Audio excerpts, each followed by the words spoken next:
Hello everyone, and welcome to a special bonus segment of the Review Den, a DLC I guess you could say from my channel. My last video was a full retrospective for the retail version of WIPEOUT Pure, feel free to watch if you need to get caught up, but long story short, it was an awesome return to form for the series, and it didn't hurt that it truly showed off what the new PlayStation Portable was capable of. With a game that good, the only thing that could have made it better was more content, and lucky for the fans, that's exactly what the developers gave them. Even better, this bonus content was all released completely free of charge, something unheard of in this day and age, but it did have some regional differences and overlap which can be confusing, something I hope to make a little clearer. Let's jump back in to WIPEOUT. DLC for WIPEOUT Pure included new tracks, new craft, music, and menu skins, and was released in 3 initial major content packs for the US, Japan, and Europe, all of which were mostly similar. Later, several region-specific packs were offered which were much more unique. First up is the Gamma Pack. Gamma DLC feels most like content that fits in with the original game. There are 4 new tracks in and around Makana, 2 teams from WIPEOUT Fusion, and 4 menu skins. Staten Park is a smooth, high-speed track on the outskirts of a giant corporate or commercial zone. There are plenty of gentle elevation changes, the track is wide, and the turns are all nicely visible. You'll race through several smaller buildings and a neat-looking bridge, all set against a nice purple twilight. Sabanko Peak is the evil twin to the main game's Sabanko Climb. While the climb had some tight turns, the track was mostly wide with generous banking. Not so here. This track is almost fully technical with tight clearance and little useful banking. The only chance to stretch your legs is before a dangerous blind left, but at least it's a good chance to show off the handling of the Van Uber team, returning from WIPEOUT Fusion. Speaking of Uber, if you enjoyed Mega Mall from WIPEOUT 3, then you'll love Uber Mall here. This track starts in the clouds between the rooftops of several skyscrapers before entering the massive glass arenas of the titular Uber Mall. And hey, is that a Pink Floyd reference? There's a fun split on entering the mall, which flows into a narrow jump and exits back into the clouds before the giant disco cat mouth takes you into the starting building. And seriously, every building should open with a giant disco cat. And we finish with Exostra Run, a dark industrial track with a great flow and killer light tunnel. While not overly technical, the track is a bit narrow, so you'll be shoulder to shoulder as you carve your way past the fans and sluice gates. Which, hey, just by the way, makes it the perfect spot to use the tough and durable Tigran team, also returning from WIPEOUT Fusion. Finally, Gamma includes 4 new menu skins based on some of the primary teams, and rolls the 4 new tracks into a 12-race championship, including the original 8 on the UMD. Next up is the Delta Pack, and this is where we start to see branching content. Unlike Gamma, the Delta tracks all take place in a purpose-built arena, and while this makes them a little less distinct, at least compared to the main tracks, there's a pretty clever reason for this. See, the arena tracks are all filled to the peak with giant monitors and billboards, which makes them very convenient to reskins. Yeah, this is where we first see some of the brand deals. The default US and Japanese tracks all feature the usual WIPEOUT graphics, but the European as well as some minor DLC packs reskin these for special branding deals, which, credit where it's due, is pretty clever, so let's check them all out. Iridia starts off the pack with a wide, simple course to introduce the arena. Most turns are gentle and forgiving, with only a minor technical section to end the lap. The massive monitors advertise the return of the Goteki team from WIPEOUT 3, though that download would actually come later. Now, the European version of the Delta Pack had an exclusive deal with the sportswear brand Puma, so the EU downloads will all have Puma-style adverts, and on top of that, the Japanese-only Coca-Cola DLCs include a reskin of this track which dresses it up even more. Though again, these are cosmetic, the track layout is the same. Next is Anulfa Pass, which opens the straights compared to Iridia, but the real fun here comes from an elevated shortcut on the back straight. Exiting the tunnel is a banking turn which, if you push toward the outer edge, jumps onto a narrow path with added boost pads, bypassing the slower turns below. Again, the European Delta Pack has exclusive advertising, and worth pointing here to Puma-themed craft to add to the roster, beginning the trend of generally better European content. Koltiwa is the most technical of the arena tracks. First half of the lap is tight and twisty, and it's punctuated by a nasty hairpin leading into the backstretch. The European version is shown here as well as the second Puma craft, which definitely has a WIPEOUT 3 look to it, so it's automatically awesome. Koltiwa is also reskinned for the Japanese exclusive Wire 5 pack, which supposedly was only available at the 2005 Yokohama Arena Techno Festival. This pack includes an exclusive music track, menu skins, and reskin of the Puma 1 ship, so props to the absolute units who preserve this, or we'd be looking at lost media here.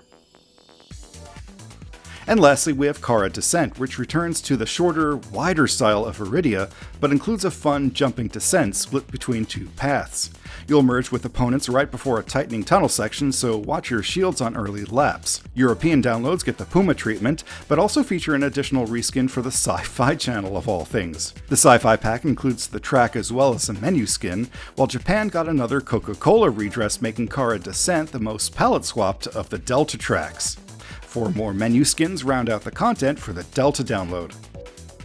Classic 2 is the last of the worldwide packs, and, much like Classic 1, includes 4 courses from previous games, though again they're rendered in a cyberspace design. And yeah, these still feel a little disappointing. I mean, the whole cyberspace thing does look cool, it's very creative, but the tracks just get lost without the original environments. And honestly, the geometry just seems off. Ultima 7 feels too short, while Odessa feels too wide and forgiving. Now, as representative of the tracks, I guess they're okay, and again, it's free content, so for the record, we have Ultima 7, the first track from the first game, back where everything started, Odessa Keys from 2097, which to be fair does include those cool hovercraft holding up parts of the track, Porto Cora from 3, which has that docked ship at least, though it's missing the lighthouse and more importantly, the flock of burbs, and lastly, Vol Square from Fusion as the medium reverse form. Again, all very cool looking designs and graphics, but for me they just don't do these tracks justice. But I won't whinge about the extras. The classic pack includes 2 returning teams from WIPEOUT 3, Icarus and Goteki 45, as well as 4 music tracks from the legendary Cold Storage. Kairodrome, Canada, Message, and Operatique are all added to the rotation and can be listened to at any time. Another 4 menu skins finish up the classic pack. Now, the Omega set is where things get fun. This pack is an EU exclusive, but was made to make up for the fact that WIPEOUT Pure released much later in Europe than anywhere else. And honestly, I get it. I'm a filthy American, and even I know WIPEOUT is a thoroughly British property. So the devs brought together some of the more creative minds of the time and collaborated to make 4 incredibly stylish tracks and the craft to go with them. Burger Town is from the hyper-colorful mind of John Bergerman and features a ride through a cartoon village featuring his characters and artwork before descending through the underworld and exiting past the parade of sausages. Burger Town is cool for being a full design swap, even the weapon and speed pads are replaced, and while I'm sure many players will be seeing this on an emulator, the graphic style just pops from the PSP screen. Burger Town is best experienced when paired with its own unique craft, the Turbo Weevil. Okay, now this was hard to find info on, but it looks like Card City Run is based on Cardboy, a line of cardboard build-it-yourself toys from Playbeast and designed by John Mark James. Apologies if these are much better known overseas, but if not, these must have disappeared as quickly as they appeared, which is a shame because this is a super creative track. The course is all cardboard and has plenty of characters and designs inspired by the figures themselves. There's spray cans and ramen boxes, and the track itself is a great run, with a Mega Mall-style corkscrew and a 180-degree hairpin that can make or break your run. Seriously, why couldn't these have survived instead of those awful Funko Pops? Card City includes the Card Racer, a folded paper racecraft, just don't use it in the rain. Okay, at first I stupidly thought this was a cosmetics brand, but Paris Hair is the brainchild of artist Neil McFarland, who worked on Monument Valley 2, and is now the CEO of First Light Games. Paris Hair offers a more psychedelic design than Card City or Burger Town, but you'll need to stay focused on the track as it features some nasty hairpins. After the straights, Paris Hair comes with its own craft, a palette swap of Turbo Weevil called the Hairanaut. And finally, style is the message with the 123 clan. This French husband and wife duo apply their graffiti to the 4th track of the Omega DLC, and like Burger Town, even the power pads are stylized here. Totally cool. The simplified colors look great, the designs pop from the screen, and you get a palette-swapped card racer, the Chlor, named after his wife. Altogether, these 4 tracks and craft are the main reason most players will look to the European version of Pure as a baseline. They're incredibly stylish, unique, have their own skins, and can of course be used with the main content interchangeably. Okay, those 4 major tracks are the ones most players will concentrate on, but we want to be complete, so let's wrap up with the minor packs, some of which we've already touched on. After Europe, Japan got the most amount of DLC, mostly thanks to Coca-Cola. There are 6 Coke Pack downloads, again, all were free. Packs 3 and 6 include the Iridia and Cara Descent reskins, but Pack 5 includes the real star of the show, the Coke-style racecraft. Yep, it's a flying Coke bottle. Not much I can say about that. All of the packs except Pack 5 include menu skins, which is fine, but players might want to be wary of Pack 4, which replaces the standard liveries of the 8 main ships with Coca-Cola ones. The alternates are left alone, and if you like real-world advertising, hey, that's cool, just beware if you prefer the original look. Japanese gaming mag Continue got its own pack with a unique skin and 2 music tracks, and the Wire 5 pack we covered earlier, but again, props to those who preserved it.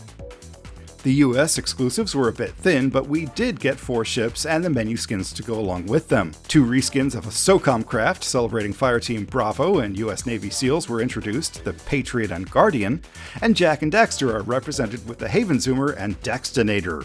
And European content finishes with a Games Radar menu skin, as well as a whole host of additional music sampled from countries and competitions throughout the EU. The music is a nice bonus, but unfortunately causes a game freeze glitch on Exostra Run. And yeah, I can confirm this. There might be a specific order you can install the content in to avoid this, but if you want to avoid freezing completely, you could always just listen to the songs online and keep your install clean. And speaking of clean installs, I do want to put a warning out there that while there are custom editions that combine all the content from all the regions, I personally found that this messes with the AI to a point where opponents race almost on a different level than you do. I'm not sure if some performance numbers got shifted between difficulties, but I can confirm that the AI seemed almost broken. At least with the install I found, your mileage may vary. And lastly, we come to some fun content that is technically a demo, but we still gotta cover. Last time I criticized a movie, I got a little pushback from a YouTube buddy of mine, so I will just say that the fantastic 2005 sci-fi military movie Stealth, featuring Jamie Foxx, Jessica Biel, and the guy from American Psycho, What did Ed say? got its own unique demo version of Wipeout on the UMD. You get an anti-gravity racing version of the movie's Talon Fighter to race around a single circuit, and the giant billboards now feature the actors' mugs. Now obviously the European content is preferred for most players, but even if you're limited to the original 3 packs, you're getting some awesome content for a killer game. It's pretty crazy to think that the PSP was the system to launch Sony's online store as well as its iconic crossbar, but it was a worthy system for it, and Wipeout Pure was a great game to help launch everything. Hopefully this video makes the DLC downloads a little easier to understand, and I'll be back next time with another review. As always, remember to keep going, because you are worth it.